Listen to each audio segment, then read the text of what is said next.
अस्सलाम वालेकुम। इय्याका नअबुदु व इय्याका नस्तईन। इंपॉर्टेंट पाकिस्तान से ख़बरें, अदलिया के ड्रामे और उसके अलावा जो गज़ा से स्टार्ट कर लेते हैं। गज़ा के अंदर 25,000 मुसलमान औरतें बच्चे शहीद हो चुके हैं।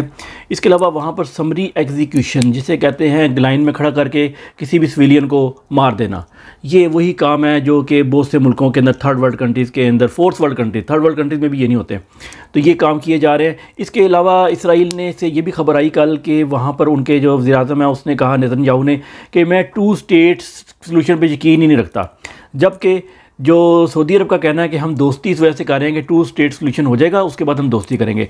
आप यकीन माने ये गज़ा की जंग जो कि अरबों ने जब लड़ी थी ना 67 में, तो 6 दिन में 4 मुल्कों ने हथियार डाल दिए थे। चार मुल्कों ने 6 दिन में हथियार डाल दिए थे, उनकी फ़ज़ाइया हर चीज़ तबाह हो गई थी। लेकिन ये 100 दिन से ज़्यादा दिन हो गए, 105 तकरीबन दिन हो गए जी गज़ा में लड़ रहे हैं, और अभी तक वो लड़ रहे हैं और अकेले लड़ रहे हैं, कोई दुनिया में किसी ने साथ नहीं दिया उनका। इवन ईरान जो धमकियां लगाता था वो उल्टा मुसलमान ममालिक के ऊपर हमले कर रहा है। आज इसराइल ने दमिश्क, शाम के ऊपर, उनके दारुल हुकूमत के ऊपर हमला किया। वहाँ पर भी ईरानी जो फ़ौज के लोग उधर मौजूद थे, उनमें वो भी लोग भी मारे गए हैं उसके अंदर। जबकि सारी कोई सिर्फ बातें हैं, सिर्फ हमें बातें की गई। तुर्की के तैयब अर्दगान ने सिर्फ बातें की कि ये अपने मुल्क से इसराइल का सफ़ीर निकाल नहीं सका, ये उसकी औकात है, ये मुसलमानों की औकात है, और मुस्लिम उम्मा का लीडर बना फिरता था। और दमिश्क पे कितनी दफ़ा हमला कर चुका इसराइल पिछले 1 साल के दौरान, लेकिन उनकी मजाल नहीं हुई कि उधर ज़रा सा भी बयान ही दे दें। ठीक है, ये होती है फेल्ड स्टेट, क्योंकि दमिश्क शाम जो है वो फेल्ड स्टेट है। वहाँ पर आज की रिपोर्ट एक और भी है उसके बारे में कि वहाँ पर ना सिर्फ 2-3 अमेरिका, रशिया, ईरान, बल्कि और सारी दुनिया के मुल्कों की एजेंसियों ने वहाँ पर हेडक्वार्टर बना लिए हुए हैं, क्योंकि वो एक फेल्ड स्टेट है।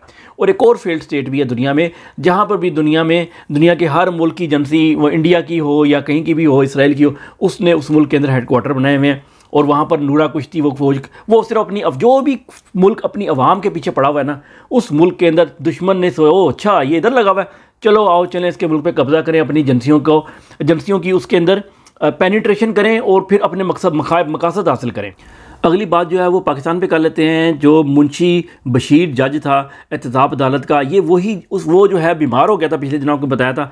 अब उसने कहा कि मुझे 14 मार्च को उसने रिटायर हो जाना है। ठीक है, ये भी 14 मार्च जो आ रही है, उसने कहा कि मुझे 14 मार्च तक छुट्टियां दे दें, मैं दोबारा ये केस सुनने के लिए मैं नहीं आ सकता। एक तो दगड़ दल्ला भाग गया। अच्छा, ये कौन था? ये वही था जिसकी वजह से इमरान खान साहब को गिरबान से पकड़ के इस्लामाबाद हाई कोर्ट के अंदर से घसीट के निकाला गया था।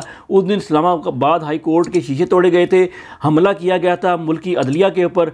वैसे ही जैसे 9 मई का था ना, ये 8 मई जो था ना, ये पाकिस्तान की तारीख का सबसे स्याह तरीन दौर है अदलिया की तारीख का, कि अदलिया के ऊपर उस दिन नवाज शरीफ के बाद हमला किया गया था, और ये इस दगड़ की वजह से किया गया था। अब ये बीमार हो के अब उधर जाके बैठ गया। क्यों? कि उसमें से निकलता कुछ नहीं है। इमरान खान साहब ने इसे यानी खुल के इसको कहा कि तुम जो कर रहे हो ना, मुझे पता है तुम किसके लिए काम कर रहे हो। और इमरान खान साहब ने यह भी कहा कि जिन्होंने गाड़ियां ली हैं, जो ले ही नहीं सकते, उनको क्यों नहीं तुम कर रहे। तो काफ़ी इसको किया और आयतें भी पढ़ के सुनाई। तो अब ये बेचारा जो है ना, ये बीमार हो, बेचारा तो नहीं, अल्लाह माफ़ करे, इस जैसा हरामी बंदा बीमार हो गया। और अल्लाह करे कि ये 23 मार्च को जब ये रिटायर हो रहा है ना, 14 मार्च को, 15वें को निकल जाए। आज कुछ और जजों ने भी तकरीरें की हैं, उसके अंदर मुंशी फाइज भी शामिल है। लेकिन उससे पहले मैं पीटीआई का आपको एक क्लिप सुनाना चाहता हूँ, वो आप छोटा 3 सेकंड का क्लिप सुने ज़रा। ये मसले आपने अपने लिए खड़े किए, हो सकता है आप लोग आपके। अच्छा, उसने कहा ये मसले आपने, ये वो था जिसमें बैठ लिया था। तो पीटीआई का वकील क्या जवाब देगा, वो सुने ज़रा। ये मसले आपने अपने लिए खड़े किए, हो सकता है आप लोग आपके। जी, हमने अपने लिए खड़े किए हैं। ये पीटीआई के जो वकील उधर बैठे होते हैं ना, ये अहमद खान टाइप के, और इसका ये कोई और नाम है इसका, ये वकील ये इस तरह की हरकतें उधर, जी हुजूरियाँ इनकी चेक करें, इनकी गुलामियाँ, मी लॉर्ड करते फिरते नहीं हटते। और वो काजी तो नहीं, मुंशी जो है, वो मुंशी क्या कहता है, आज बड़े उसने तकरीर किने की हैं। कहता है मलक रियाज के साथे मुंजमद हो गए हैं, जो इस बात का सबूत है कि मुल्क में पहली बार एहतसाब का अमल किसी तफरीक के बगैर है। ऐसा तब भी मुमकिन हो सकता है जब क़यादत के अपने और ऊपर दाग ना हो, यानी मैं बेदाग हूँ। हैं, इसकी बीवी हज़ारों या अरबों रुपए की प्रॉपर्टी की मालिक बन गई, खुद ही माफ़ करवा लिया, और ख़ुद ही जो है जज बन गया, और ख़ुद ही जो है जो भी लोग हक पे खड़े थे उनको निकलवा दिया, और कहता है बेदाग हूँ। और फिर जीआईटी बना दी। अगर तुम ऐसे ही बेदाग हो, जीआईटी को बनाइए कि मेरे बारे में जो बात बने करे उसको पकड़ो। और जहाँ पर तोशाखाना 190 मिलियन पाउंड का जो बनाया हुआ केस झूठा, वो इमरान खान के पास पैसे हैं ही नहीं है, वो तो ददलिया के पास पड़े हैं, उसको पकड़ो। उसका जो बेंच था वो तब्दील कर दिया गया। लास्ट टाइम आपको पता है जस्टिस मियां गुल हसन औरंगज़ेब और जस्टिस अरबाब मोहम्मद ताहिर ने समाअत की थी। उन्होंने इसको कहा था कि ये कलादम करार दिया था कि जेल में ट्रायल नहीं हो सकता, और नेक्स्ट पेशी पे बात डाल दी थी ये क्रिसमस के दिनों के अंदर। तो अब वो उसका बेंच ही तब्दील कर दिया गया, और आमिर फ़ारूक जो इस्लामाबाद का है वो उसका जो है ना बेंच उसने मलादा से बना के अपना, ये इन्होंने इसलिए किया था, बेंच बनाने का जो इख्तियार जजों को दिया ना, सुप्रीम कोर्ट के हाई कोर्ट के जजों को, वो इसकी रीज़न ये थी कि वहाँ अपनी एक बंदा अपनी मर्ज़ी का बैठाएंगे, उसकी मर्ज़ी के बेंच बनेंगे, कोई बेंच जो है ना वो कोई और बेंच नहीं बना सकेगा, और उसकी बेस पे ये सारी अदलिया को कंट्रोल करके ये मिलिट्री कोर्ट्स, सुप्रीम कोर्ट और हाई कोर्ट्स और military courts in Pakistan. And में दो इंपॉर्टेंट चीज़ों पे मैं ज़रूर बात करूँगा।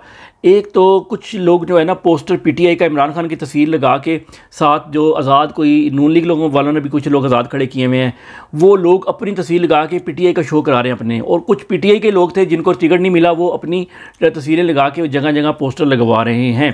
तो अगर कोई ऐसा कर रहा है वो पीटीआई का ना सिर्फ उसने टिकट नहीं दिया पीटीआई ने उसको, बल्कि वो पीटीआई का दुश्मन है, उनके ऊपर नज़र रखें।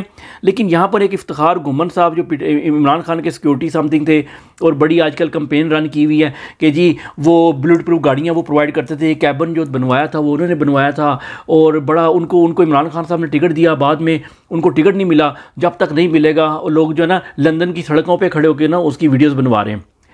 हाँ, मेरे एक दोस्त हैं कनाडा से आए हैं, ठीक है, वो कनाडा से आए, उनको टिकट मिला, इमरान खान साहब ने टिकट दिया, वो कनाडा से अपनी नेशनलिटी छोड़ी, वो आए, उन्होंने अप्लाई किया, उनके ऊपर इतराज़ात उठे, इतराज़ात का जवाब जमा कराया, क्लियर हो गए, उनको मिल गया टिकट, क्लियर हो गए। वो उनको मैसेज आया कि आप पहुँचे, कि आपका फ़ाइनल हो गया और आपको निशान मिलना है आपको, आपने लेना है। जब वो आए और उनको पता लगा कि जी आखिरी टाइम पे कि जी अफवाह फैला दी गई कि आप, वो खुद ही बैठ गए, वो खड़े ही नहीं हुए, वो यानी खुद ही अपने उन्होंने दस्तबरदार हो गए, और फिर ज़ाहिर है किसी और को देना था तो आखिरी टाइम पे किसी और को दे दिया गया, जबकि वो तो बैठे ही नहीं थे, ना किसी ने रब्ता किया। लेकिन ये बताने का मकसद ये है कि उस शख्स में और घुमन में फ़र्क क्या है। उनमें फ़र्क ये है कि उन्होंने कहा कि जिस बंदे को मेरी जगह खड़ा करके, बेशक 2 नंबरी से खड़ा किया गया लेकिन वो पीटीआई का बंदा है, उसकी मैं सपोर्ट का ऐलान करता हूँ। और आज इस बात को 2 हफ्ते हो गए, अब तकरीबन 10 दिन हो गए, और आज वो उस बंदे की कंपेन वो रन कर रहे हैं खड़े होके उधर ही। ये होती है जो सीरियस होते हैं, जो कि वफादार हैं इमरान खान के, वो ये नहीं देखते कि मुझे टिकट मिला कि नहीं मिला, वो वाकई वो कहते हैं जिसको भी मिला मैं उनके साथ हूँ, और मैं उनकी कंपेन ऐसे ही रन करूँगा जैसे मेरी कंपेन हो। तो जो घुमन साहब को मेरा मशवरा है, साबित करें कि आप वाकई इमरान खान साहब के साथ हैं, और इधर उधर से अपने जो बच्चे बलूंगड़े हैं ना उनसे वीडियो ना बनवाएं। अपनी सारी तवज्जो आप लोग इलेक्शन के ऊपर रखें, किस तरह वोट डालना है, किस तरह उसको बचाना है। इधर उधर की जो साजिशें हैं उनको बेनकाब ज़रूर करें, लेकिन इस तरह की जो रिफ्ट्स हैं उसमें उसका पार्ट बिल्कुल ना बने। अपना ख्याल रखें। अस्सलाम वालेकुम।